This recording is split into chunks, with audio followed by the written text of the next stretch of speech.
जय Shri Radhe Krishna. I hope आप सब लोग बहुत अच्छे होंगे। चलिए अध्याय 13 को आगे बढ़ाते हैं कि क्या कहते हैं इस अध्याय में श्री कृष्ण। तो यहाँ पर श्री कृष्ण चर्चा कर रहे हैं कि भक्त का स्वभाव कैसा होना चाहिए, भक्त में क्या गुण होने चाहिए, कि अगर कोई श्री कृष्ण की प्राप्ति करना चाहता है तो उसे किन गुणों को विकसित करना होगा, क्या क्या चीज़ों की जरूरत होगी। तो इस श्लोक में भगवान ये बता रहे हैं, जो गृहस्थ में रहते हैं, जिनके पास पुत्र है, स्त्री है, तो भगवान कह रहे हैं कि ये लोग किस तरीके से मेरी भक्ति करेंगे, इन्हें मेरी भक्ति कैसे करनी चाहिए। तो इस श्लोक में भगवान इसी की चर्चा कर रहे हैं कि अगर किसी के पास मान लीजिए, क्योंकि आप और हम देखते हैं कई लोगों को कि कुछ लोग तो विरक्त होते हैं, वो भक्ति कर सकते हैं, पर यहाँ पर श्री कृष्ण ने अर्जुन को बताया है कि अगर कोई गृहस्थ भी है, अगर कोई गृहस्थ होकर के भी मेरी प्राप्ति की जा सकती है। यहाँ पर भगवान ये कहना चाह रहे हैं कि ऐसा नहीं है कि कोई विरक्त रह कर के ही मेरी प्राप्ति कर सकता है। अगर वो मेरी प्राप्ति करना चाहता है तो भगवान कहते हैं वो गृहस्थ होकर के भी मेरी प्राप्ति कर सकता है, पर उसकी भी एक युक्ति है, उसका भी एक विधि विधान है, जिससे कि उसे गृहस्थ में रह करके मेरी प्राप्ति हो जाएगी। उसे कहीं पर भी घर छोड़ करके जाने की ज़रूरत नहीं है, उसे कहीं पर भी अपने परिवार को छोड़कर जाने की आवश्यकता नहीं है, उसे कुछ भी नहीं छोड़ना होगा। फिर भी भगवान कह रहे हैं कि गृहस्थ में रह करके उसे प्राप्ति मेरी हो जाएगी। पर किस तरीके से होगी ये श्री कृष्ण बता रहे हैं। तो श्री कृष्ण कहते हैं, असक्ति अनभिच्छनम पुत्रदार गृह आदिषु नित्यम च समचित्वम इष्ट अनिष्ट उपत्तिषु। यहाँ पर भगवान ने कहा कि अगर मान लीजिए, यहाँ पर भगवान ने चर्चा की है इन चीज़ों की, कि मान लीजिए कि आपके पास पुत्र भी है। यहाँ पर भगवान ने कहा है कि पुत्र दार गृह, यहाँ पर तीन चीज़ों की बात भगवान श्री कृष्ण कर रहे हैं कि आपके पास पुत्र भी है, उदार मीन्स स्त्री, और तीसरी चीज़ भगवान कह रहे घर।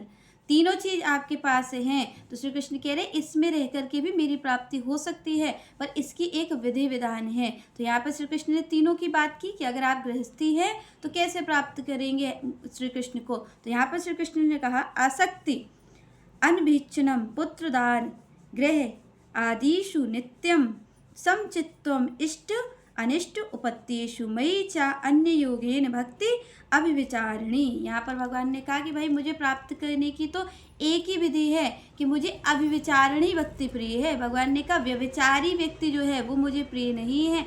अभिविचारिणी, भगवान ने कहा जो अनन्य भक्ति मेरी करता है, जिसको किसी और की इच्छा नहीं है, श्री कृष्ण कहते वही मुझे प्रिय है। पर यहाँ पर सबसे बड़ी बात यह है कि आप और हमें ये लगता है कि हम गृहस्थ होकर के भगवान की प्राप्ति नहीं कर पाएंगे। पर यहाँ पर श्री कृष्ण ने स्पष्ट रूप से कह दिया कि मान लो किसी के पास कोई गृहस्थ है, जिसके पास पत्नी भी है और पुत्र भी है, तो भगवान कहते उसे भी मेरी प्राप्ति हो सकती है। पर यहाँ पर सबसे पहली चीज़ भगवान ने क्या कही, आसक्ति। भगवान ने कहा भाई ये आसक्ति हटा लो कि ये मेरा है। यहाँ पर केवल एक ही भाव रखो कि ये मुझे उनकी सेवा करनी है। तो यहाँ पर श्री कृष्ण कह रहे हैं कि अगर कोई गृहस्थ में रहता है तो उसे ये भाव रखना चाहिए, आसक्ति नहीं रखनी है उसको उसमें। क्योंकि आप और हम क्या करते हैं, आप और हमें क्या होता है कि पुत्र में आसक्ति है, पत्नी में आसक्ति है, जब हम ये कहते हैं ये मेरा है।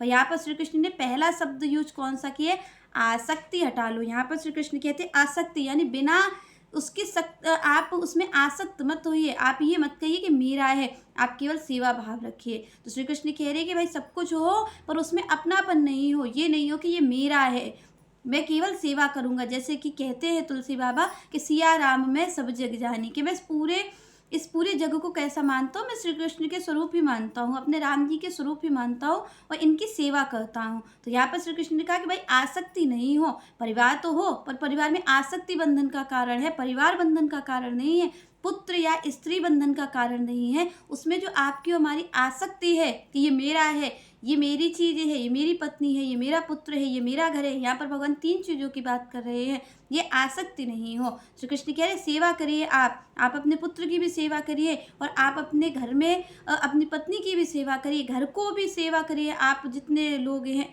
पर भगवान कह रहे आसक्ति नहीं हो। मतलब यहाँ पर श्री कृष्ण कह रहे हैं कि जैसे कि आपको हमारे घर में है, तो श्री कृष्ण कह रहे हैं कि भाई घर में इस तरीके का या तो माहौल हो सके कि जैसे कि कोई गृहस्थी वाला है तो वो ये ध्यान रखिए कि भाई सुबह 10 मिनट और शाम को 10 मिनट वो संकीर्तन कर सकता है, हरे कृष्ण का संकीर्तन कर सकता है कि हरे कृष्ण कृष्ण कृष्ण हरे हरे और हरे राम राम राम हरे हरे। तो इस तरीके से आप और हम संकीर्तन कर सकते हैं 10 मिनट के लिए, भगवान की सेवा करनी है, क्योंकि यहाँ पर बता रहे हैं, संतों ने बताया भाई गृहस्थ में रह करके कैसे भजन करना है कि आपको भगवान की पूजा करनी होगी, भगवान के श्री विग्रह का पूजन करिए, उनका उच्चिष्ट पाइए, उनका उच्चिष्ट प्रसादी पाइए, भोजन पाइए आप, और इसके साथ साथ संकीर्तन करिए पूरे परिवार के साथ बैठकर। सुबह 10 मिनट आप बैठ गए, शाम को 10 मिनट बैठ गए, तो श्री कृष्ण कह रहे हैं कि अगर इस तरीके से कोई हरे संकीर्तन करता है और अगर कोई मेरे उच्चिष्ट अमृत को पाता है, मेरी श्री विग्रह की सेवा करता है, तो श्री कृष्ण कहते हैं फिर उसको गृहस्थ त्यागने की जरूरत नहीं है, फिर वो गृहस्थ में रह करके ही मेरी प्राप्ति कर लेगा, क्योंकि वो संकीर्तन कर रहा है। और यहाँ पर भगवान कहते हैं कि थोड़ा सा चिंतन भी होना चाहिए, स्वाध्याय भी होना चाहिए भक्त के जीवन में।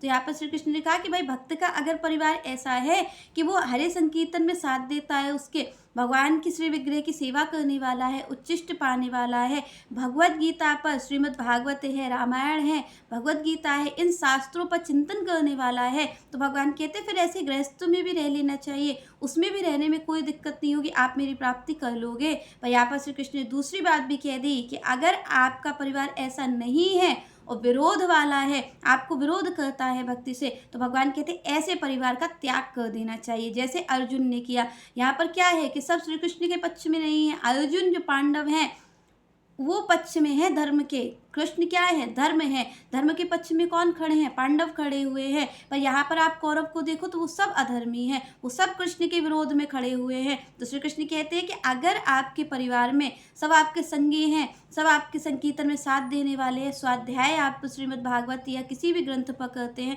उस पर आपकी चर्चा करने वाले हैं, आपका जो भोजन है श्री कृष्ण का वो उच्चिष्ट पाने वाले हैं, तो श्री कृष्ण कहते हैं ऐसी गृहस्थी में भी रह करके कोई मेरी प्राप्ति कर सकता है।